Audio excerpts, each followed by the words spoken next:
Oi, oi, tudo bem? Aqui é a Tamires. Depois de 54 anos, eu voltei. Começando esse episódio, já me sabotando, né? Mas o que eu vou falar aqui é justamente sobre isso. O quanto você tá se sabotando aí com a sua ansiedade. Já comecei aqui falando que faz muito tempo que eu não apareço por aqui.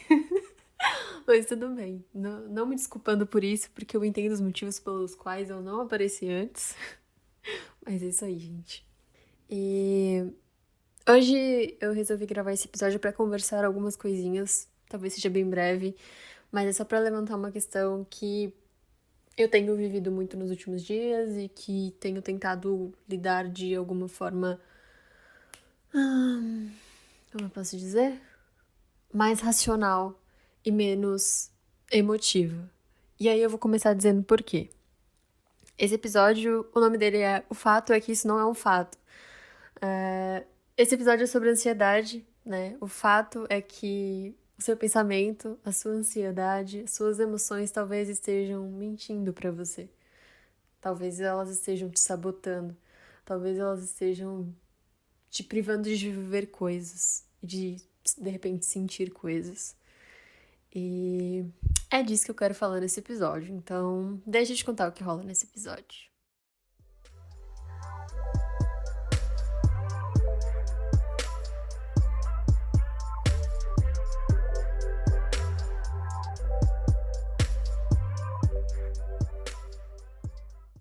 Bom, eu quero começar esse episódio primeiro falando do start, assim, do que meio que me tirou ali daquela inércia, não sei se é essa a palavra certa, mas me tirou daquela confusão de pensamentos e ansiedade que eu tava vivendo pra olhar e tipo falar, putz, isso não tá muito certo. Pode parecer bobo, mas vamos lá. Eu comecei a perceber que toda vez que, por exemplo, eu mandava um e-mail pra um cliente no meu trabalho, 2 segundos depois eu tava pensando, meu Deus, será que eu mandei certo? Mandei pra pessoa certa? Será que eu escrevi errado? E aí, tipo, você pode até pensar, putz, Tamires, mas de repente é porque você fez isso algumas vezes, né? De repente é algo que aconteça muito com você. E o fato é que nem me lembro se já ocorreu, né? Eu acredito que nunca tenha acontecido algo assim. E é claro que não vou dizer que eu nunca errei no meu trabalho em nada, já errei. E mas eu, assim, não fico me culpando por essas questões, sabe? Eu comecei a perceber que, na verdade, isso era um. Eu tava vivendo um ciclo ansioso, uma coisa ansiosa que tava me tirando da realidade de quem eu sou, né? Eu sou uma pessoa que confio no que eu estou fazendo, eu confio no que eu estou fazendo naquele momento. Se eu voltar minha mente lá atrás, de repente lembrar de quando eu estava escrevendo o e-mail e tal, eu confio de que eu fiz isso certo. Então por que minha mente depois começa a se questionar várias coisas? E eu tô aqui usando o exemplo do e-mail, mas aí quando eu percebi isso do e-mail, eu comecei a ver várias coisas que eu faço isso. E coisas às vezes até maiores. A coisa da ansiedade de criar problemas imaginários, criar preocupações imaginárias e te fazendo duvidar da sua capacidade, né? Colocando você numa posição de julgar você mesmo, né? Isso me fez questionar até o que de tão ruim aconteceria se eu tivesse mandado errado mesmo, né? Por que todo esse medo de errar? E aí eu volto, que sua mente tá mentindo pra você.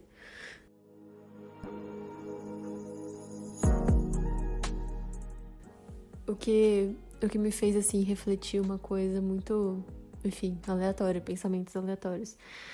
Que eu não sou psicóloga, enfim, não posso dizer ou afirmar algo assim, né? Mas é uma coisa que eu pensei. Que a sua ansiedade, né, ela tá muito conectada a um plano ideal que você criou na sua cabeça, né? Por exemplo, o plano ideal, o plano perfeito. Eu preciso ser perfeito, não posso errar nunca.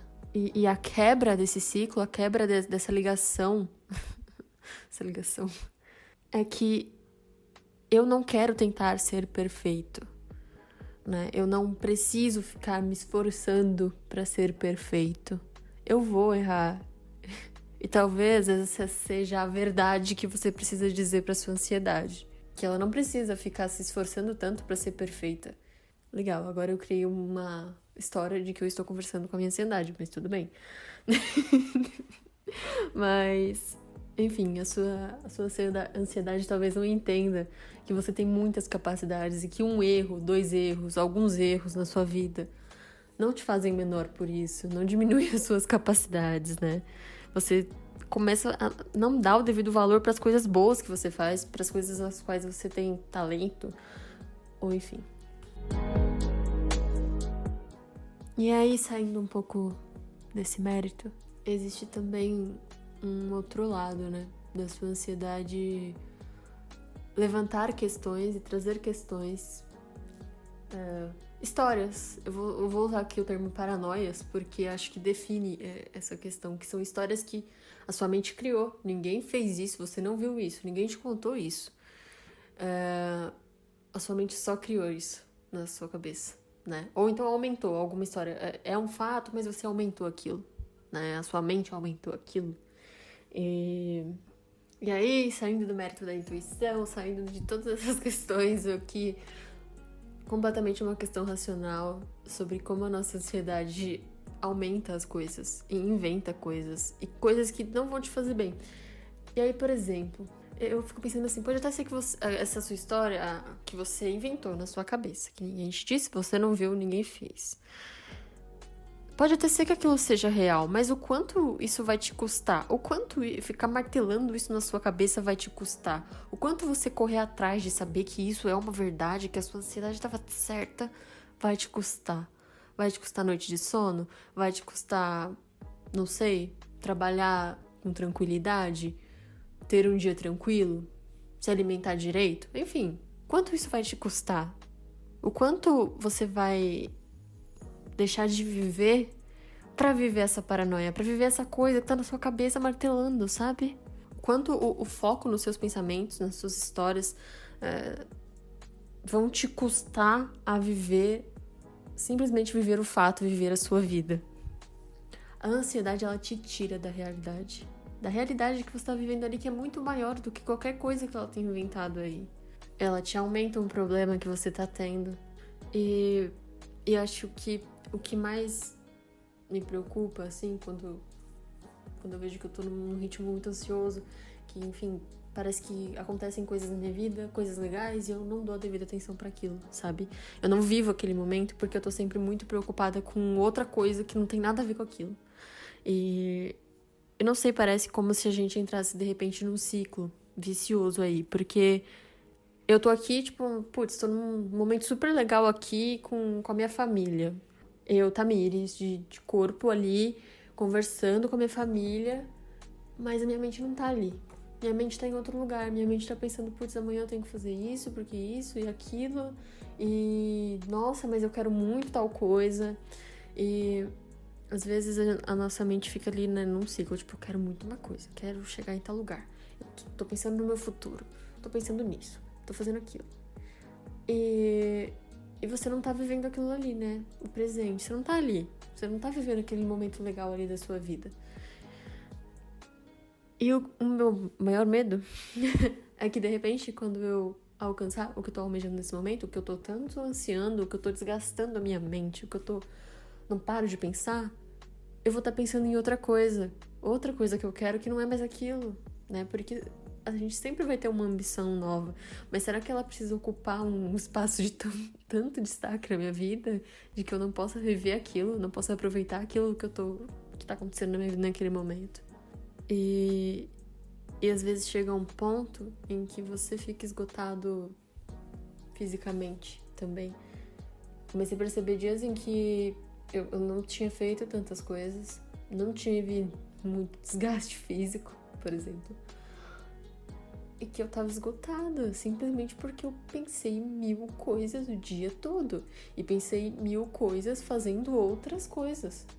Então, a minha mente, além de estar pensando em várias coisas, tinha que fazer outras coisas, e ela não parava. E aí uma coisa que eu comecei a fazer, porque meus pensamentos não eram somente sobre planos futuros, coisas que eu, enfim, gostaria de fazer, que não estou fazendo nesse momento, etc. Mas também eram pensamentos sobre coisas do dia a dia. Putz, preciso fazer tal coisa. Ah, preciso comprar tal coisa. Ah, preciso fazer isso.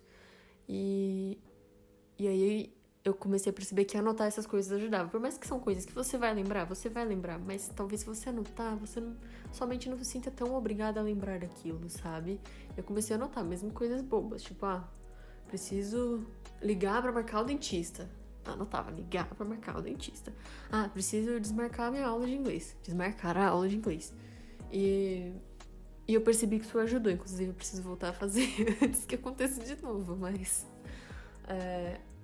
aí é um hábito, né?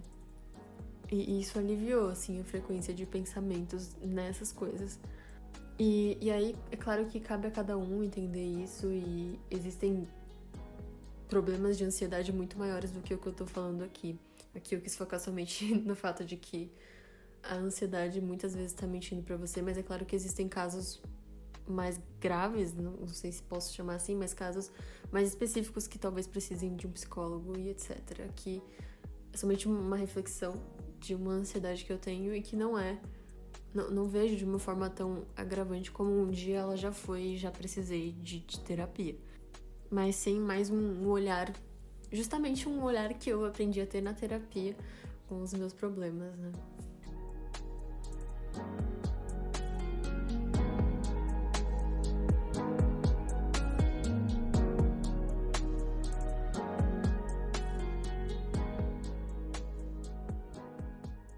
E pra fechar esse episódio, eu só quero propor uma coisa pra você que me escutou até aqui, que chegou até essa parte do episódio e que, assim como eu, vive algo parecido ou já viveu algo parecido, para que a gente seja mais questionador com os nossos pensamentos. Pensamentos, emoções, ideias, nenhum deles são fatos. Eles podem ser mentiras, sim. E a sua mente pode estar mentindo pra você, sim. E o fato é somente ele. Fato é o fato e pronto. O que a sua mente viu, o que a sua mente criou já não é mais o fato, né? E é isso. A minha proposta é essa. Para que a gente seja mais questionador com as nossas emoções, com os nossos sentimentos de uma forma geral. E obrigado por você que ficou comigo até agora. É muito importante te ter nessa conversa. Um beijo e fique bem.